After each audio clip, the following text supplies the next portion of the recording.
Well, hello. My name is Jude. I'm glad to see you. And I'm going to be reading you a book today. And is called Claude at Sea. Okay. Now, Claude was a dog. Claude was a small dog.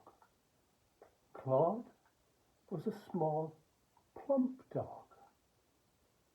Claude was a small, plump dog who liked wearing a beret and a lovely red jumper. And there he is. Can you see him? With his red beret and his jumper and his little fat tummy. Okay, let's see what he's going to be doing. Claude lived with his owners, Mr. and Mrs. Shiny Shoes, and his best friend, Sir Bobbly Sock. Every day when Mr. and Mrs. Shiny Shoes went out to work, Claude and Sir Bobbly Sock would get ready to have an adventure. Where will they go today?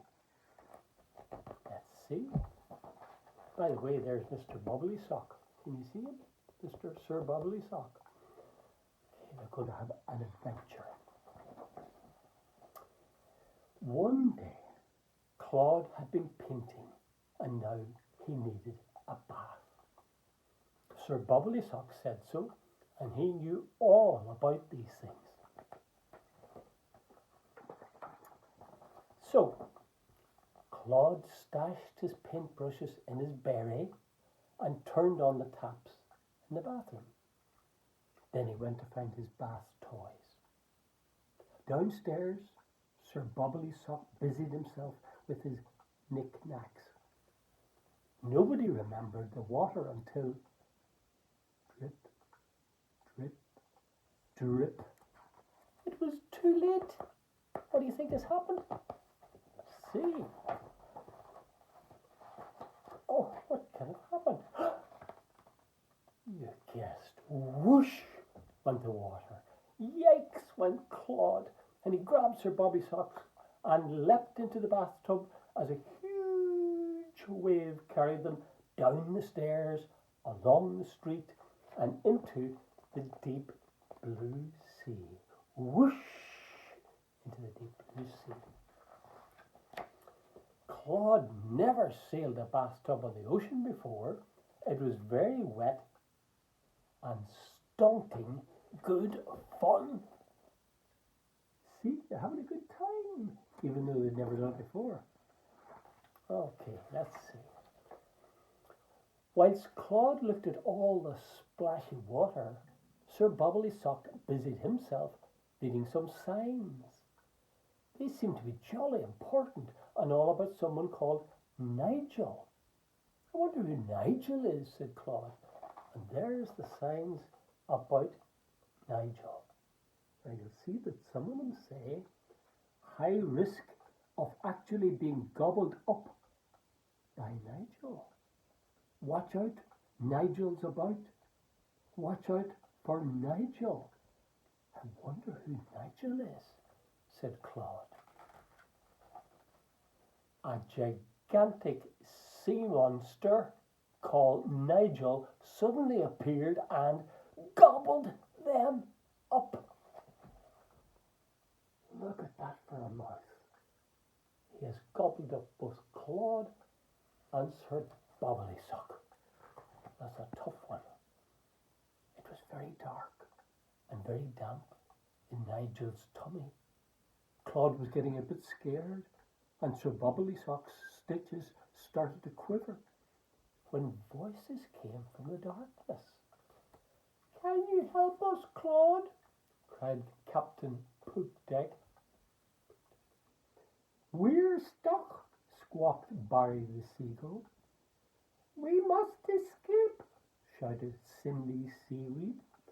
There's Cindy Seaweed and Barney the Seagull and Captain Poopdeck. Yeah. Claude loved helping people, so he hopped on board Captain Poopdeck's boat.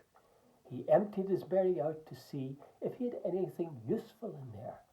He did. First they tried the step ladder. See him trying the step ladder?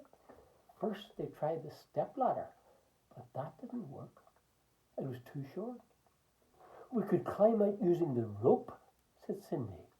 It was a very good idea, but that didn't work either because the rope was in such a tangle. Look at the rope all tangled, so it's no use to anybody. No, this is a disaster, cried Captain Poopdeck. We're trapped, gasped Cindy Seaweed. We are going to be stuck in here forever, yelped Sir Bubbly Sock. And ever, said Barry helpfully. Sir Bubbly Sock's knees knocked and he started to hiccup. Suddenly, Claude had a wonderful idea. If we give Nigel the hiccups, we might fly out and not be stuck in here anymore. Everyone thought that was a super idea, so they all grabbed a brush and started tickling. Out in the ocean, Nigel's tummy started to twitch and twiggle and wiggle and jiggle until hiccup! Everyone flew out. Oh dear, said Nigel. I didn't mean to gobble you all up. I don't usually eat seagulls or people or dogs or socks. I much prefer seaweed sandwiches. The problem is, I just can't see very well. Claude wagged his tail. He could do some more helping. He quickly reached into his berry and handed Nigel, what do you think? An enormous pair of glasses he had found in there earlier. Can you see the glasses for Nigel? Which Claude has found. Well done, Claude. Well done. Thank you, said Nigel. Now I'll never gobble anyone up again. Hooray for Claude! Everyone shouted.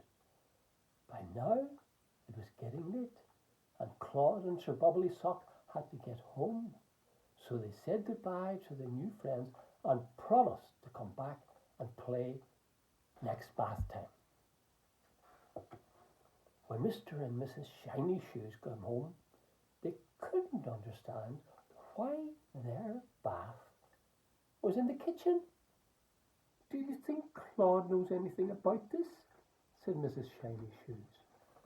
Let's ask him when he wakens up, said Mr. Shiny Shoes. Claude smiled a little smile. Of course, he knew why their bath was in the kitchen. And we do too, don't we? And that's the end. The end of Claude at Sea. Did you enjoy that? I hope you did, because I enjoyed it. Bye-bye for now. Bye-bye. Bye-bye. Bye-bye. Bye-bye. Bye-bye.